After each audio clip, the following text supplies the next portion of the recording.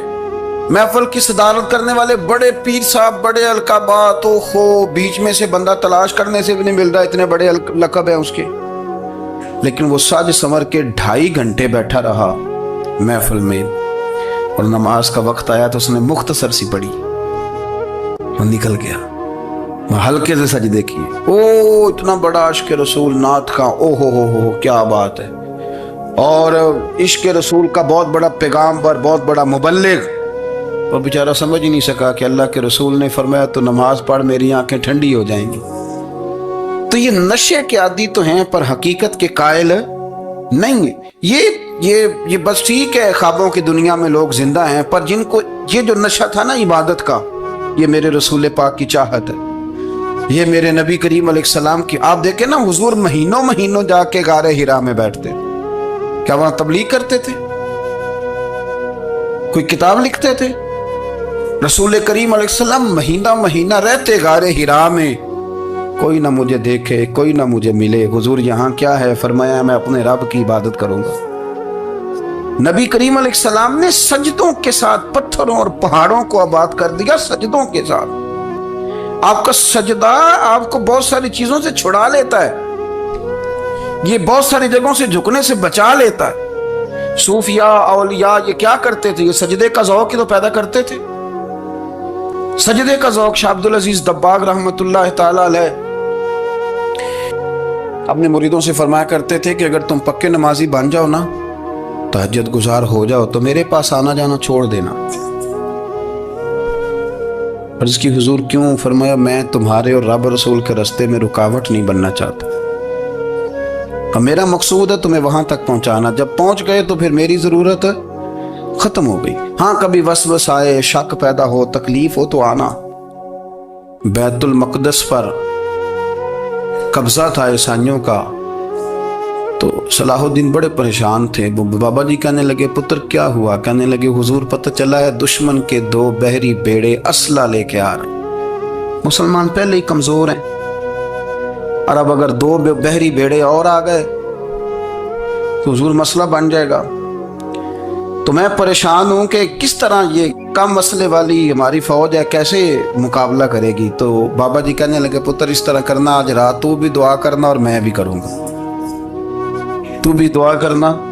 آپ ناراض نہ ہونا, ہم تو پیروں والے ہیں, ہم تو پیروں کے نوکر غلام ہیں, ہمارا تو گزارا ہی نہیں, ہمیں تو ملتا ہے سارا کچھ وہاں سے. پھر میرا سوال یہ ہے کہ تعویذ لینے جاتے ہو, نفل کیوں نہیں پڑھتے؟ رات اللہ اللہ کیوں نہیں کرتے؟ یہ بھی تو ہمارے بزرگوں کا ہی طریقہ ہے, انہوں نے تو ہمیں سکھایا ہے. صلاح الدین ایوبی سے بزرگوں نے کہا کہ رات آج نا اللہ اللہ کرنا, تو میں تیرے لیے دعا کروں گا, تو بھی دعا کرنا. تو بندہ جب دکھی ہوتا ہے تو سجدہ کرتا ہے, تو پھر ہی تو مصلی بھیگ جاتا ہے, پھر ہی تو مزہ آتا ہے. سکھی بندہ تو کعبے جا کے نہیں روتا. دکھی تھے, تکلیف تھی, تو سر رکھا سجدے میں تو تڑپ گئے. اور وہ بابا جی کہتے ہیں میں مسجد آیا تو صلاح الدین چیخے مار کے رو رہا تھا, اور کہہ رہا تھا مالک میں کوئی اپنی شان کے لیے تو نہیں نہ لڑ رہا, اللہ کو میں کوئی قبضوں کے لیے تو نہیں لڑ رہا, مالک تیرے لیے لڑ رہا ہوں, مجھے بے آبرو نہ کرنا, میری مدد فرمانا. کہتے ہیں میں آیا تھا کہ مسجد میں دعا کروں گا, پر صلاح الدین ایوبی کو روتے دیکھا تو میں لوٹ گیا. تو سویرے صلاح الدین ملے تو بڑے خوش تھے. میں نے کہا پتر کیا ہوا؟ کہنے لگے حضور وہ بحری بیڑے 2 آ رہے تھے نا اسلحہ لے کے, دونوں ڈوب گئے پانی میں. پانی میں ڈوب گئے تو بابا جی کہنے لگے صلاح الدین وہ پانی میں نہیں ڈوبے، وہ تیرے آنسوؤں میں ڈوب گئے، وہ غرق ہو گئے، وہ جو تو نے مسلح بات کیا تو وہ تیرے آنسوؤں میں ڈوب گئے، وہ غرق ہو گئے، وہ تباہ، اتنے قیمتی تھے تیرے آنسو کے بہا لے گئے دشمن کے بحری بیڑوں کو۔ میرے بھائی ٹھیک ہو گیا جی، میرے عزیز سمجھ لیں اس بات کو ہمیشہ کے لیے، اور اس پر غور کر لیں اچھے طریقے سے کہ میرے رسول کریم سید عالم صلی اللہ علیہ وسلم نے نا ہماری توجہ دلائی، حضور نے ہمیں بتلایا، ہمارا ذوق بڑھایا عبادت کی طرف۔ ایک صحابی تھے حضرت ابو فاطمہ رضی اللہ تعالیٰ عنہ، یہ ترمذی شریف کی حدیث ہے۔ نبی پاک علیہ السلام نے فرمایا ابو فاطمہ قیامت کے دن مجھ سے جلدی ملنا چاہتے ہو کہ دیر کے ساتھ؟ تو کہنے لگے حضور کون ہوگا جو دیر سے ملنا چاہے گا، ہم نے تو جان دے دی وعدہ دیدار پر۔ اعلیٰ حضرت فرماتے ہیں جان دے دی وعدہ اور نقد اپنا دام ہو ہی جائے گا۔ مجھے لگتا ہے کہ